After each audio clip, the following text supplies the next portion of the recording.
Good morning, children.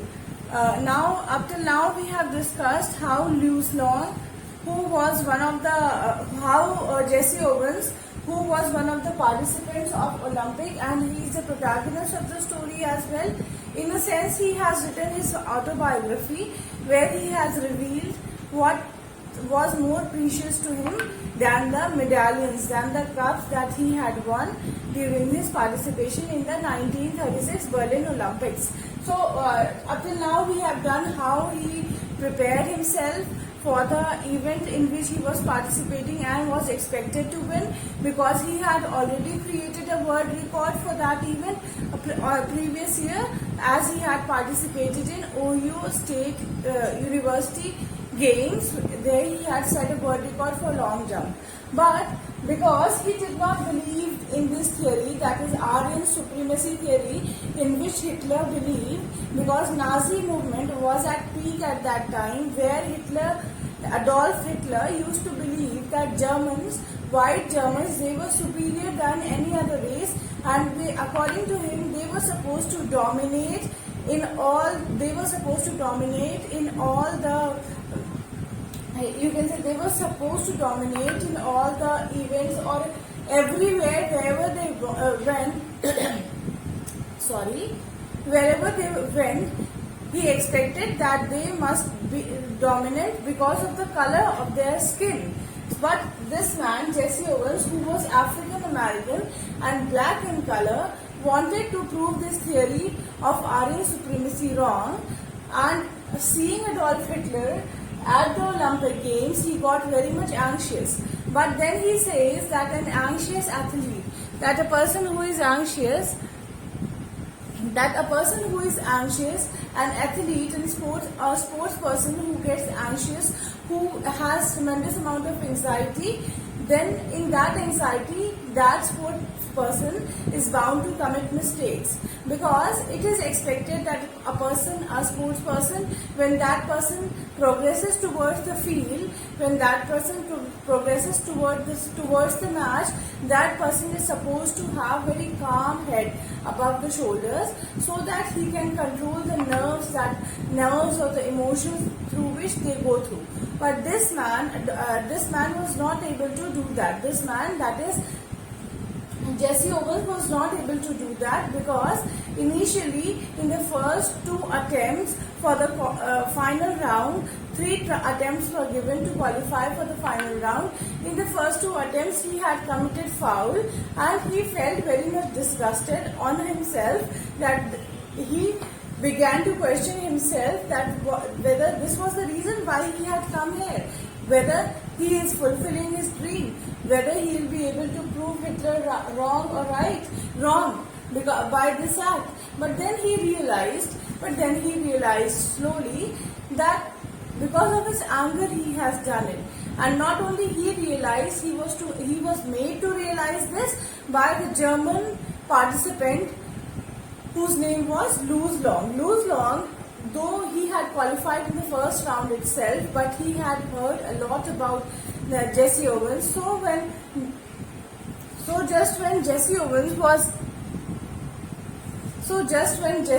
was on the verge of disqualification, he went to Jesse Owens and he told Jesse Owens that first of all he sort of developed a rapport between himself and Jesse Owens, in which he, by talking to him about other things, by distracting his mind away from field, and then he had sensed what had troubled Owens. This man, Louis Long, had sensed what has troubled Owens. So then he made Jesse Owens realize that this was not the reason, this was not the output that he should be getting. This was not the purpose for which he had come to participate in the Olympic Games. We have done up till now. We have done this. Now we will see what happens after this. For the next few minutes, we talked. I didn't tell Long what was eating me, but he seemed to understand my anger, and he took pains to reassure me. Although He'd been schooled in the Nazi youth movement. He didn't believe in the Aryan supremacy business any more than I did.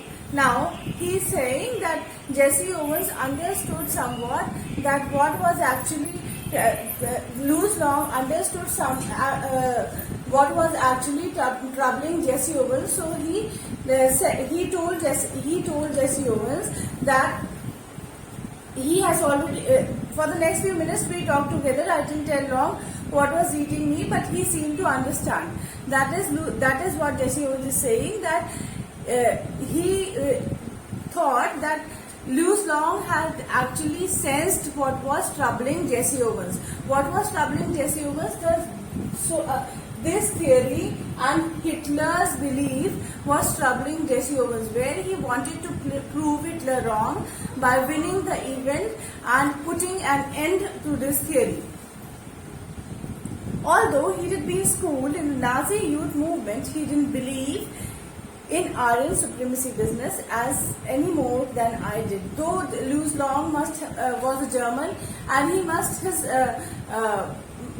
beliefs must have been channelized towards believing in Nazi supremacy movement, that is, believing in Aryan superiority theory, but he did not believe it.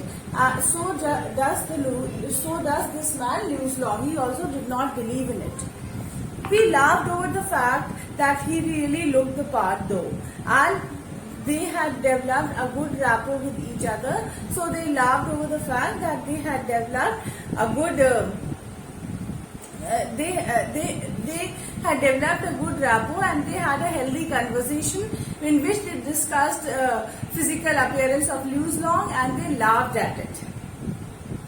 An inch taller than I, he had lean muscular frame, clear blue eyes, blonde hair, and a strikingly handsome, chiseled face.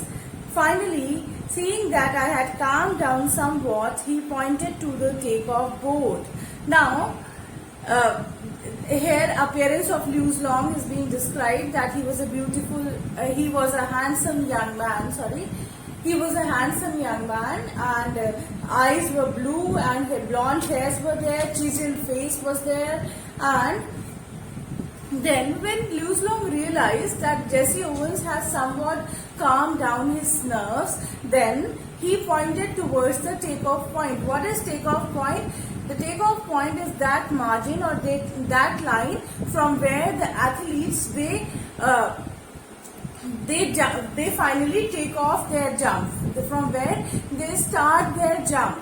Initially they run from the back, and from that takeoff point itself they take off to the point they want to reach and create record, or maybe to win. That is the takeoff point. The margin that is there before the track event, the margin that is there, that is the takeoff point, or the starting point. Look, he said, why don't you draw a line a few inches in the back of the board and aim at making your take off from there? You will be sure not to foul, and you certainly ought to jump far enough to qualify. What does it matter if you're not first in the trials? Tomorrow is what counts. Now, Jesse Owens, this man Louis Long, tells Owens, gives a very useful piece of advice to Jesse Owens. He tells him that why don't you draw an imaginary line before that takeoff line? Why imaginary? Because if he draws an imaginary line before that takeoff line, he will take off his jump from there, and ultimately he will qualify. And since these were qualifying rounds, he tells Owens that even if he does not come first in these qualifying rounds, it will not matter, because after all, tomorrow will be the finals and it will matter more than this. So this is the suggestion that Louis Long gave to Jesse Owens. Suddenly, all the tension seemed to ebb out of my body. Ebb out means suddenly all the tension seemed to move out from my body, go away from my body. Ebb out means to go away.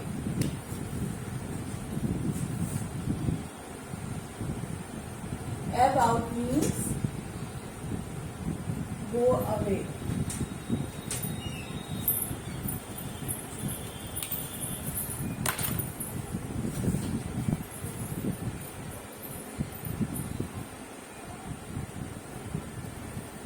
As the truth of what he said hit me. Now he is saying that Jesse Owens is saying that whatever was being told to him by Lewis Long regarding his takeoff point, Jesse Owens has actually realized the truthfulness in those words, and he actually sensed that that piece of advice was actually correct, and he can actually adopt it. That piece of advice can be adopted. Then that is why he says that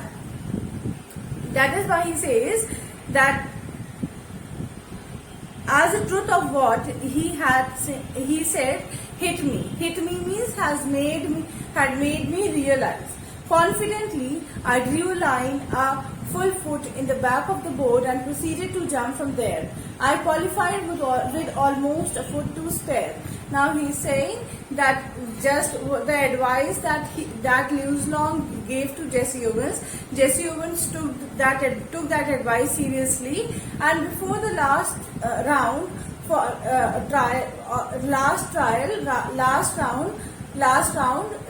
last attempt which he was about to do for qualifying for the final Olympic round, then just before that he had actually drawn an imaginary line 1 foot before, and he confidently took off his jump from there, and then he easily qualified for the final round because he had not committed a foul and he was considered as a participant who was going to perform on the final day of the long jump event.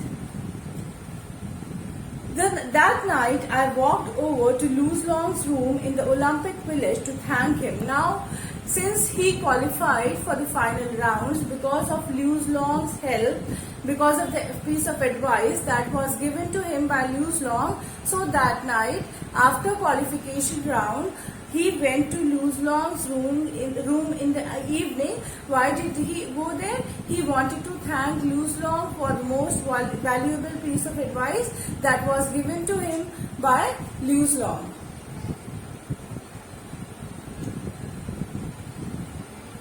I knew that if it hadn't been for him, I probably wouldn't be jumping in the finals the following day. Now he is saying that Jesse Owens was very much aware of the fact that had Lewis Long not been there to help him, to guide him, and had Lewis Long not told him about this technique that is taking off his jump 1 foot before the actual line, or drawing an imaginary line in his mind, then he wouldn't have qualified and he wouldn't have been one of the participants of the final round of the Olympic Games. We sat in the quarters and talked for 2 hours about the track and field, ourselves, the world situation, a dozen other things. Now, they had developed such a good rapport in such short span of time that as he went to Lewis Long's room to thank him, he not only thanked him, but they sat together. Lewis Long and Owens, they sat together for a couple of hours and they talked to each other, and their conversation was not specifically based on any topic, but just like good friends do, they talked about everything, every aspect. They took every aspect into their talk when they were discussing with each other. When I finally got up to leave, we both knew that a real friendship has been formed. Now this is the very emotional part of the story. Now, as Jesse Owens is saying that as he got up to leave from there, he had realized that a very good friendship has developed between both of them. That is, the friendship that has brewed up between them was very real, was very authentic, that has developed between them.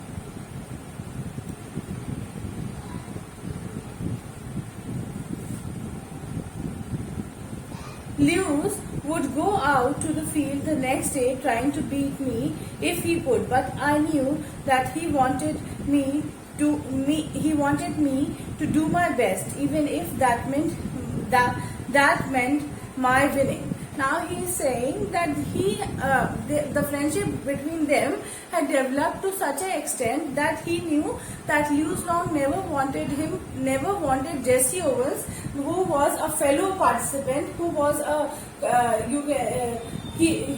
counterpart. He never wanted his counterpart, that is Jesse Owens, to underperform in the final rounds of the Olympic. He wanted Jesse Owens to give his best in the final round of the Olympic, even if it meant that he would leave. Even if it meant that if Jesse Owens wins, then he will not be winning. Then also Jesse Owens wouldn't. Then also Lewis Long wouldn't mind Jesse Owens performing up to his potential and winning the medal. That is the friendship that had developed between them. That was actually the emotional connect that had developed between these two participants who had gone to participate and compete against each other. But now this competition had turned them into very good friends, where both the friends wanted each other to win, where Lewis Long was very firm believer in supporting Jesse Owens to win the win the track event next day.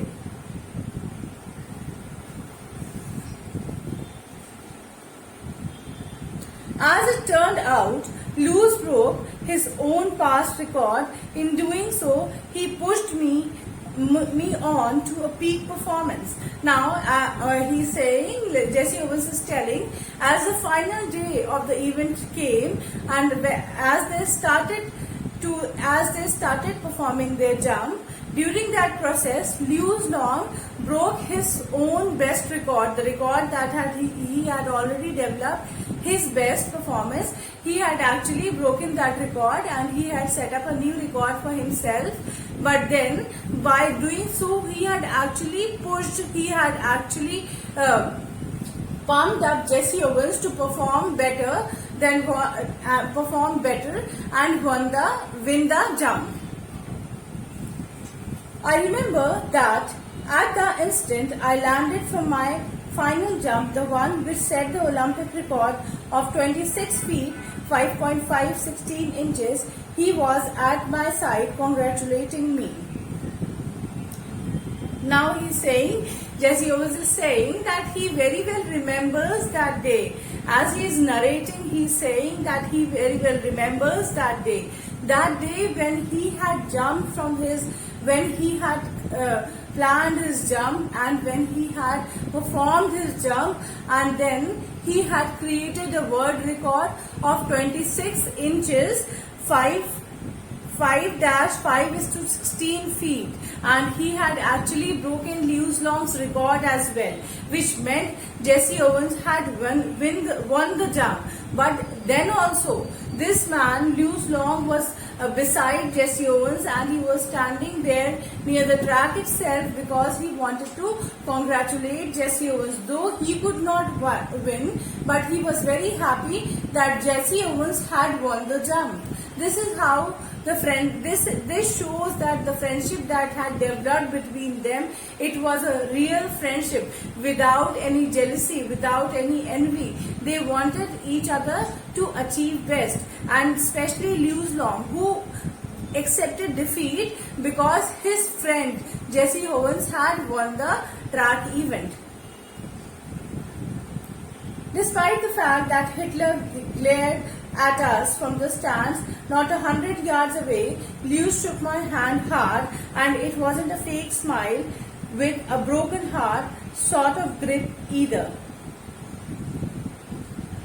Now he's saying that as Lewis Long stood there and he congratulated Jesse Owens, he was aware of the fact that Hitler was watching him from the stands, which was not very far away, but Hitler was watching him from there. But he was not at all scared of Hitler because he shook his hand hard, and though there was a smile on his face, and which was the smile because of the happiness that Jesse Owens had won the event and he had lost the event. The smile was there on his face because of these two reasons. But he was very happy for Jesse Owens, and he was very happy for Jesse Owens for what he had achieved in this, for whatever he had achieved in this Olympic. He was very happy because he wanted Jesse Owens to win, and the smile that was there on his face, Jesse Owens is saying that that smile was very true. It was not fake. It was not to show someone or to show to Jesse Owens, but he was very much happy, though there was a sad link in his heart that he could not win, but still he was very happy because Jesse Owens had won the medal. So he was not at all scared of Hitler as well, who was not very far away from them and was continuously gazing at them. But then also he congratulated Jesse Owens. He shook his hand hard because he was feeling very happy for his friend Jesse Owens. You can melt down all the gold medals and cups I have, and they couldn't be a plating on the 24-carat friendship I felt for Lewis Long at that moment. Now, Jesse Owens, on emotional note, says that whatever he had won in the Olympics, all the cups, all the medallions, those all can be melted and put aside, and they will never be able to make equal with this 24-carat friendship. Why 24-carat gold friendship? Because 24-carat gold is considered as the purest form of gold. So it is more than that form of, this friendship was more than that form of friendship, as this friendship was more than that purity of gold as well. It was a very pure friendship that had developed between Jesse Owens and this man, that is Lewis Long. I realized then too that Lewis was the epitome of what Pierre de Coubertin, founder of modern Olympic Games, must have had in mind when he said. Now he is saying, Jesse Owens is saying that when Lewis Long performed this act of kindness, this act of sportsmanship, this tremendous act of, you can say, showing gratitude towards the fellow competitor, this must have proved, this must have given satisfaction to the founder of modern Olympic Games, that is Pierre de Coubertin, who said, the important thing in the Olympic Games is not winning but taking part. Who said that participation is very much important. Winning and losing is a part of game, but participation is very much important. We cannot win all the time. We should not lose all the time. But ultimately, we should try to participate, and that is the most important concept of being a sports person. We should believe in the spirit of participation. We should believe in the spirit of cooperation. We should believe in the spirit of mutual understanding. That is what these two people, Jesse Owens and Lewis Long, they represent in this story. Then, the essential thing in life is not conquering but fighting well. Obviously, the founder of modern Olympic Games, that is Pierre de Coubertin, felt that the most essential part of any game, of participating in Olympic game, is not winning the game, but participating and giving it your all. Whatever you have, whatever stamina, whatever energy you have, you give in your performance, and the result depends upon. The result will take care of itself. Winning is not very much important, but fighting for that win is important. Fighting for that win is important, but at the same time, fight should be healthy enough, and it should not harm anybody's feelings. It should not hurt anyone. We should all, as a sports person, we should remember that we should develop spirit of tolerance among ourselves. We should develop spirit of companionship among ourselves. That is what these two people, Jesse Owens and Lewis Long, represent in this story. Thank you.